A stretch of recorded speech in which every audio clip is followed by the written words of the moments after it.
오늘 말씀은 출애굽기 30장 11절로 16절 말씀인데,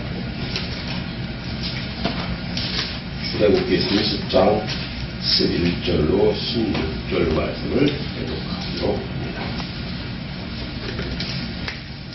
여호와께서 모세에게 말씀하여 이르시되, 내가 이스라엘 자손의 수요를 조사할 때 조사받은 각 사람은 그들을 계수할 때에 자기의 생명의 속전을 여호와께 드릴지니, 이는 그것을 계수할 때에 그들 중에 질병이 없게 하려 함이라. 무릇 계수 중에 드는 자마다 성소의 세겔로 반세겔을 낼지니 한 세겔은 20게라라. 그 반세겔을 여호와께 드릴지며, 계수 중에 드는 모든 자 곧 20살 이상 된 자가 여호와께 드리되, 너희의 생명을 계속하기 위하여 여호와께 드릴 때에 부자라고 반세겔에서 더 내지 말고 가난한 자라고 덜 내지 말지며, 너는 이스라엘 자손에게서 속전을 취하여 회막 봉사에 쓰라. 이것이 여호와 앞에서 이스라엘 자손의 기념이 되어서 너희의 생명을 계속하리라. 아멘. 아멘. 할렐루야. 아멘. 그래서 본 내용이 훨씬 풍겨 나오는, 봄이 다가오고 2월 마지막 주일인데, 오늘 하나님 우리에게 주시는 말씀은 우리어로 기티사. 이 기티사라고 하는 말은 조사할 때의 이러한 말씀인데, 중요한 것은 하나님이 우리에게 뭘, 왜 조사하라고 하는가라는 겁니다. 이게 이제 중요한 건데, 오늘 이 본문 내용을 보면 뭘 왜 조사하라고 하는 건지 그 내용을 알 수가 있는데, 오늘 본문 내용을 이렇게 정리를 해서 보면 어떤 내용이냐면, 지금 시내산에서 나온 이스라엘 이 백성들의 숫자를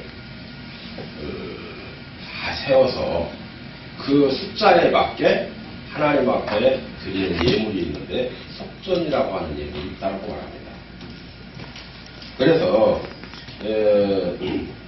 이 속전을 하나님께 드리기 위해서 너희들은 인구조사를 꼭 해라, 지금 이런 얘기예요. 이 속전을 왜 하나님이, 아까도 지금 본문 말씀 우리가 읽어봤지만, 하나님이 돈이 없어서 여러분들에게 좀 돈 좀 내라, 좀 거둬서 뭐 좀 하자, 이런 의미로 드리는 게 아닙니다. 이 이야기는 뭐냐면 생명을 구원해 주신 대가라는 겁니다. 의미를 거기다 부여해 준 거예요.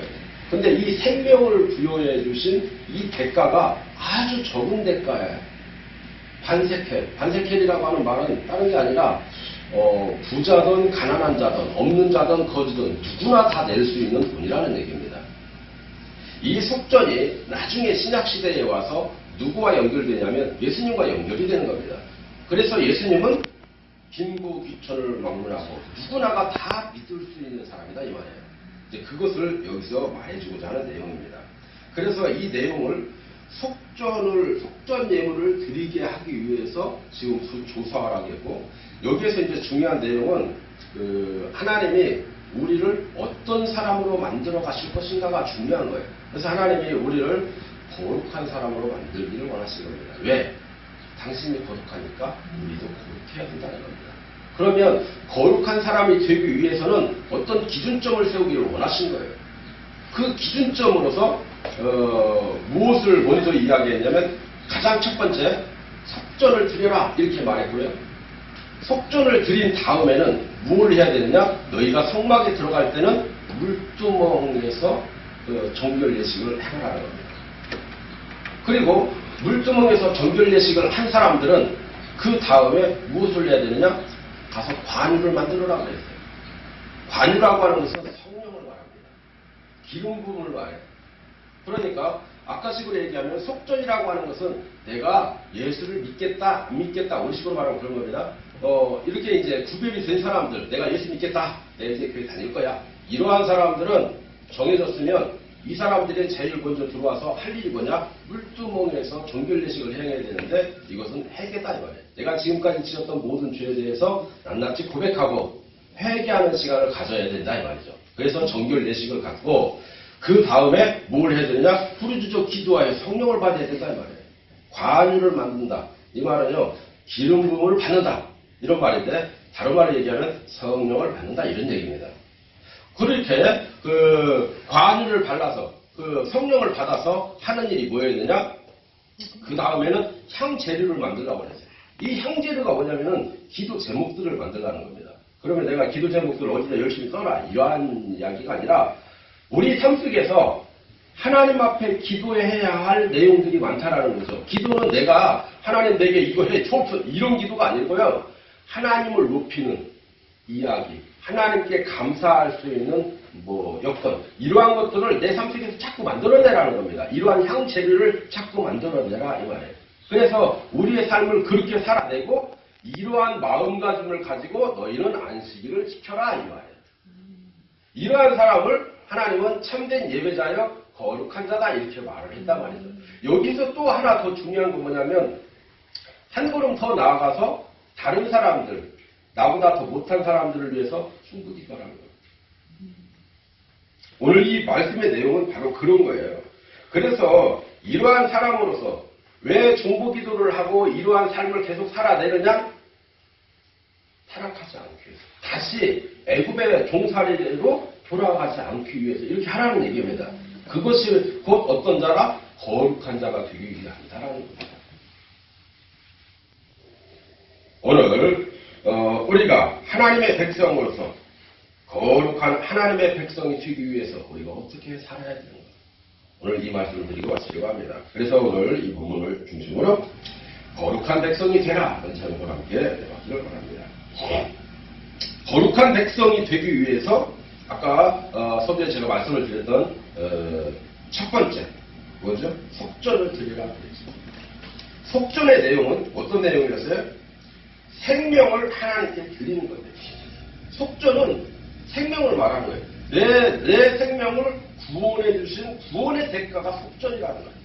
이것을 뒤집어 얘기하면 그겁니다. 나의 생명을 하나님께 드려라. 온전히 드려라. 이런 얘기입니다. 우리 찬송가 중에 그런 찬송가가 있어요. 나의 생명 드리니 주여 받아주소서. 우리 이런 찬양이 있어요. 왜 이러한 찬양이 나올까요? 나의 속전을 하나님께 드리라는 겁니다. 아까 속전이 뭐라고 그랬어요? 속전은 예수님이라고 그랬어요. 내 안에 계신 예수님으로 나를 드리라는 겁니다. 우리 말씀 여러 곳에서 보면 어떤 내용들이 나오냐면 예수님이 십자가에서 흘려주신 이 피값으로 내 생명을 팔림받았기 때문에 내가 예수님을 믿는다라고 하는 것은 내 생명을 하나님께 드린다. 이 소리와 똑같다는 얘기입니다. 출애굽기 30장 16절 말씀을 보시겠습니다. 너는 이스라엘 자손에게서 속전을 취하여 회막 봉사했으라. 이것이 하나님 앞에서 이스라엘 자손의 기념이 되어서 너희의 생명을 지속하리라. 아멘. 이 속전 제도는 지금 여기 제가 말씀드린 게 뭐냐면 이스라엘 사람들에게 이 역사상에 쭉 대조를 해서 지금 우리가 뭘 어떻게 하나님을 믿어야 되는가를 그 속에 담겨놨다 이 말이에요. 그러니까 역사만 볼 게 아니라 역사를 통해서 하나님이 우리에게 뭘 말씀하시려고 하는가를 볼 줄 알아야 된다 이 말이죠. 이 속전 제도가 있었는데 이 제도는 뭐냐면 원래가 노예 생활을 하고 있는 그러니까 노예나 종들을 구원시켜서 이제 너는 더 이상 노예가 아니고 평민이야 라고 하는 이 그 증거로 이 몸값을 주인에게 주었는데 이 몸값을 속전이다 이렇게 말했다고 해요. 그래서 노예로 살았던 이스라엘 백성들을 해방시키기 위해서 출애굽시키신 이 하나님이 이스라엘의 주인이시기에 너희는 이스라엘의 주인된 하나님 앞에 이 속전을 드려라 이 말입니다. 지금 그 이야기를 하고 있는 거죠. 속전을 반색펠로 이렇게 만들어 놓은 것은 빈부 끼천을 막론하고 모두가 다 동일하게 하나님 앞에 드릴 수 있도록 이렇게 만들어 놓은 제도였다라는 거예요. 그 일은 그렇게 만들어 놓은 이유가 모두가 다 성막에서 일할 수 있는 자격을 주기 위함이었다는 거죠. 오늘날 우리는 어떻습니까? 죄와 마귀의 이 권세 아래 노예 생활을 했는데 하나님께서 우리를 해방시켜 주셨습니다. 그렇다면 우리는 속전으로 각자 자신의 생명값을 하나님께 드려야 되지 않겠냐 이 말이에요. 그러면 이 생명값이 뭐냐라는 겁니다. 우리를 대신해서 이 땅 위에 인간의 몸을 입고 오신 분이 있죠. 예수하십니다. 이 예수께서 친히 우리의 속전이 되어 주신 겁니다. 그러면 우리는 예수님께 생명을 드리는 것이 마땅한 일이 되만 있습니다. 왜냐하면 내 대신 반세끼리 되어서 내어 주신 바 되었거든요. 누가요? 예수님. 굳이 내가 나 오늘 속전 드려야 돼 이러지 않아도 돼. 예수님이 드려주셨잖아요. 고린도전서 6장 19절로 20절로 뭐라고 말씀하시는지 보겠습니다. 너희 몸은 너희가 하나님께로부터 받은 바 너희 가운데 계신 성령의 전인 줄을 알지 못하느냐. 너희는 너희 자신의 것이 아니라 값으로 산 것이 되었으니 그런즉 너희 몸으로 하나님께 영광을 돌리라. 아멘. 핏값으로 세우신 이 주님의 몸인 여러분의 몸과 마음을 이제 하나님이 사셨으니 우리가 하나님의 영광을 위하여 드릴 줄 아는 것이 성도의 본분이지 않겠냐 이 말이에요. 할렐루야. 두 번째는 물주멍에서 손발을 씻는 일입니다. 거룩한 삶을 살아내기 위한 두 번째가 물주멍에서 씻는 일. 말씀을 봅니다. 30장 18절로 19절. 너는 물두멍을 노스로 만들고 그 받침도 노스로 만들어 씻게 하되 그것을 회막과 제단 사이에 두고 그 속에 물을 담으라. 아론과 그의 아들들이 그 두멍에서 수족을 쉴 때. 아멘. 손발을 씻는다라고 하는 거에 대해서는요, 두 가지 이유가 있습니다. 왜 손발을 씻는가? 하나는 정결 예식입니다. 하나님 앞에 나아가는데 거룩한 백성으로서 깨끗하고 정결하도록 하기 위함이었던 거죠. 이 물두멍의 위치가 어디에 있었냐면 성막에 들어가면 성막 초입대 입구에 있었습니다. 그 이유는 뭐냐면 거기에 성막에 들어가려면 성막은 하나님이 이제 거하시는 곳, 하나님을 만날 수 있는 곳이기 때문에 처음 서두에 손발을 깨끗이 씻고 들어가야 된다는 겁니다. 그래서 정결하지 못한 몸으로 성막에 들어가면 어떻게 돼요? 죄 있는 채로 들어가는 순간 죽어버리는 겁니다. 생명을 뺏겨요. 그렇기 때문에 손발을 씻으라는 얘기입니다. 말씀해봐요. 30장 21절에 뭐라고 표현되어 있을까요? 이와 같이 그들이 그 수족을 씻어 죽기를 면할지니 이는 그와 그의 자손이 대대로 영원히 지킬 규례입니다. 아멘. 예수께서도 마지막 6월절 만찬에서 제자들의 발을 씻으셨습니다.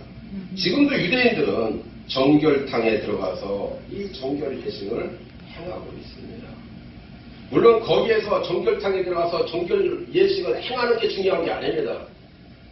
이 정결 예식은 말 그대로 뭐죠? 회개입니다. 내 몸과 마음, 내가 지금까지 살아왔었던 모든 삶에 대해서 내가 내 생활을 정리해서 마음을 하나님께 고백하는 겁니다. 어제 고백이라는 말을 한 번으로 잠깐 봤는데 고백이 그런 말이에요. 알리코에다가 신백이더라고요. 그러니까 이게 무슨 말이냐면 아주 깨끗하고 명확하게 하나님 앞에 알려야 되는 거예요. 내 마음은 이제 예수님의 피로 이렇게 깨끗해졌어요 라고 하나님께 알리는 겁니다. 이게 고백이에요. 다른 하나의 이유는 뭐였냐면 나의 마음을 점검하기 위해서. 출애굽기 38장 8절에 보면 그가 노수로 물두멍을 만들고 그 받침도 노수로 하였으니 곧 회막문에서 수종드는 여인들의 거울로 만들었더라. 여기서 중요한 것은요, 거울로 대용했다. 지금이야 거울 좋은 거울들이 많이 있지만 이때 당시에는 거울이 없었기 때문에 이 물두멍을 대신해서 거울로 사용했다는 겁니다. 이 거울이 하는 역할이 뭐죠? 거울이라고 하는 것은요, 자신을 들여다보고 얼굴이나 옷매무새를 만져서 하여간 정돈하는 그러한 역할을 하게 됩니다. 그래서 물두멍을 보고 거기에 비친 자신의 모습을 정결하도록 깨끗하게 하라고 하는 의미가 있는 것입니다. 이거는 자신의 겉모습뿐만 아니라 사실 우리의 속마음까지도 점검하라는 것으로 사용되었습니다. 부부나 형제 자매나 서로 다투고 화난 상태에서 원망 들을 만한 것들을 다 가지고 와서 하나님 앞에 나오지를 못하는 겁니다. 왜? 그 마음가짐으로는 하나님의 음성을 들을 수도 없고 볼 수도 없기 때문에. 이 모든 것을 다 어떻게 하고 해결한 뒤에 하나님께 나오라는 것입니다. 하나님도 우리에게 너희가 예물을 드릴만 하거든 드릴 때 혹시라도 너희 형제 자매와 다툰 일이 있거든 예물을 여기다 두고 가서 그와 같이 해결을 본 후에 다시 와서 드리라 그랬어요. 이게 예수님이 말씀하신 토라입니다. 이러한 행동은 거룩한 백성으로서 성숙함에 이르는 과정에 반드시 필요한 것입니다. 그러므로 수시로 우리는 하나님 앞에 최대한 정결한 모습으로 나아갈 수 있도록 점검하고 준비하는 이런 과정을 가져야 할 줄을 믿습니다. 세 번째는 뭐라고 했어요? 관유를 만드는 거랬어요. 이 관유는 뭐죠? 기름 부음입니다. 성령을 받는 겁니다. 출애굽기 30장 30절에 우리 저기 구약 성경에도 그렇게 나와요. 또 한번 읽어봅니다. 30장 30절에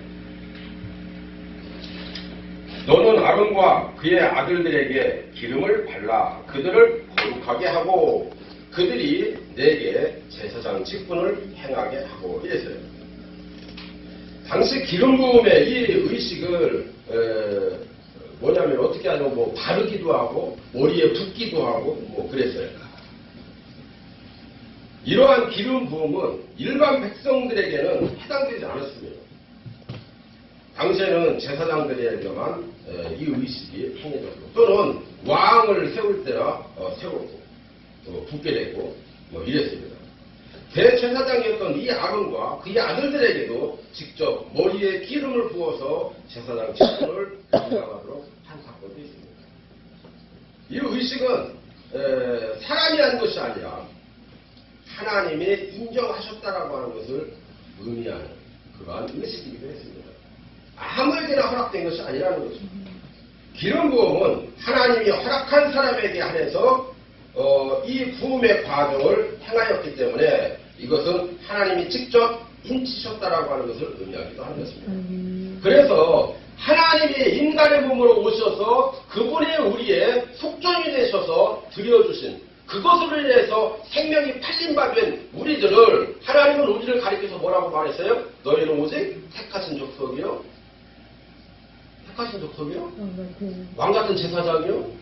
거룩한 나라요? 그의 소유된 백성. 이렇게 말해요.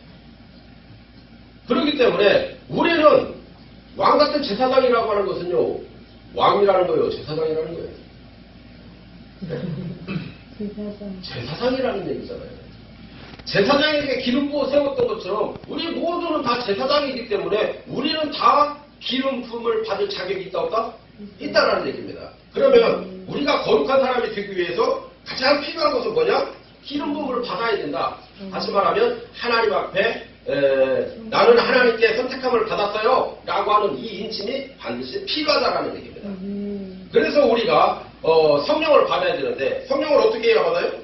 기도해야 받죠. 아까처럼 얘기할 때 속전을 드리고 또 우리가 하나님 앞에 물주먹에서 열심히 회개함으로 하나님의 이름을 찾을 때 하나님이 나를 만나주신다 말씀하신 겁니다. 하나님이 나를 만나주실 때 성령이 오시는 겁니다. 왜? 성령이 하나님이시기 때문에. 내 안에 성령이, 내 안에 하나님이 오시는 순간 뭘로 와요? 평강으로 찾아와요.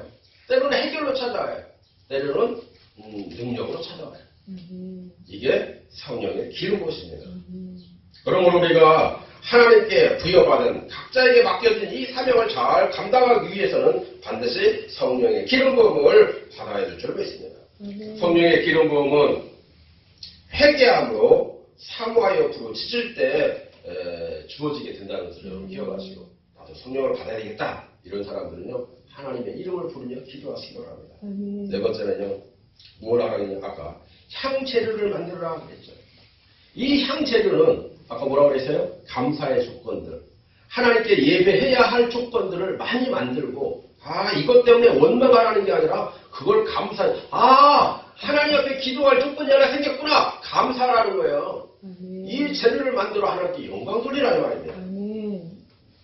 그 다음에 뭐라고 그랬어요? 안식일을 지켜라 그랬죠. 안식일을 지켜라. 안식일을 지키는 것은 뭐죠? 예배하라고 하는 것입니다. 하나님 앞에 지금까지 나는 하나님께 택함을 받은 사람이에요. 이걸 인정하고 그 다음에 하나님 앞에 나는 내 죄를 예수님이 다 용서해 주신 것처럼 내 죄, 내가 이제 정결하게 살기를 원합니다. 그렇게 고백했어요. 이렇게 회개의 시간을 가졌어요. 그 시간을 가짐으로 해서 하나님의 이름을 열심히 부르니까 하나님이 나에게 관유를 부어주셨어요. 성령으로 나를 막 기도로 부어주시니까 충만해져서 정말 이제 하나님 앞에 예배하지 않냐고서는 안 될 것 같아요. 이러한 조건들이 자꾸 생기니까 이제 하나님 앞에 기도하는 거예요. 하나님, 나도 주님 앞에 예배자로 서기를 원합니다. 하나님 나에게 예배의 장소를 허락해 주옵소서. 내게도 하나님의 이름을 부르면서 내가 하나님의 사람으로서 내가 봉사하며 살기를 원합니다. 이러한 기도들을 자꾸 하다가 보니까 하나님 우리에게 장소를 주시고 예배할 수 있는 처소를 허락해 주셨다 이 말이에요. 거기 와서 뭐라고요? 안식일을 지키라는 겁니다. 안식일을 지키라고 하는 이야기는 무슨 말일까요? 하나님과 만나는 날에 하나님께 예배하는 자로 서라 이 말이에요. 그 다음 중요한 것은 뭡니까? 우리의 삶을 지켜내기 위해서 이제 나만을 위한 것이 아니라 다른 사람을 위해서도 살라 이 말이에요. 중보기도 하라고 하는 것입니다. 오늘 이 본문 말씀에 32장 32절 말씀에 보니까는 그렇게 나옵니다. 그러나 이제 그들의 죄를 사하시옵소서. 그렇지 아니하오면 원하건대 주께서 기록하신 책에서 내 이름을 지워버려 주옵소서. 이렇게 말씀합니다. 중보 기도에는요 몇 가지로 볼 수가 있는데, 첫째는 자신을 버리는 기도를 중보 기도라고 말합니다. 나 자신을 버리는 기도. 금송아지 사건으로 인해서 하나님 크게 진노하셔서 하나님께 속하지 않겠다라고 하는 그 사람들 3,000명을 다 죽여버렸습니다. 왜냐하면 왜 하나님께 속하지 않은 거예요? 쥐들이 믿는 하나님, 여러분들 잘 생각해요. 하나님이 인정한 하나님을 믿어야 되지 내가 인정한 하나님을 믿으면 안 되는 겁니다. 여러분 그런 거 우리가 기억해야 됩니다. 이런 거. 내가 하나님 앞에 기도할 때 하나님이 원하시는 기도를 해야지 내가 원하는 기도를 하면 안 되는 겁니다. 또 마찬가지로 하나님이 똑같이 그렇게 하시는 거예요. 자, 하나님이 말씀하신 여호와 하나님이 있고 지금 이 사람들은 여호와 하나님을 몰라요? 알고 있습니다. 그런데 뭘 여호와 하나님이라고 했어요? 금송아지 듣고 여호와 하나님이라는 거죠. 이렇게 믿지 말라는 겁니다. 이 사람들은 다 하나님이 죽이셨다는 거죠. 모세는 자신이 생명책에서 지워버림을 당해도 좋으니까 자신의 골육 친척을 용서해달라고 중보기도를 했습니다. 또 이 사도 바울은 어떻습니까? 로마서 9장 3절에 뭐라고 표현합니까? 나의 형제 곧 골육 친척을 위해서 내 자신이 저주를 받아 그리스도에게서 끊어질지라도 원하는 바로라고 했습니다.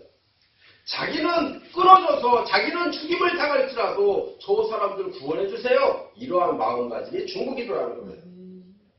이거는 성령의 인도하심에 순종하는 기도입니다. 예수님께서도 자신의 원대로 가시고 하나님의 뜻대로 이루어지기를 기도하셨습니다.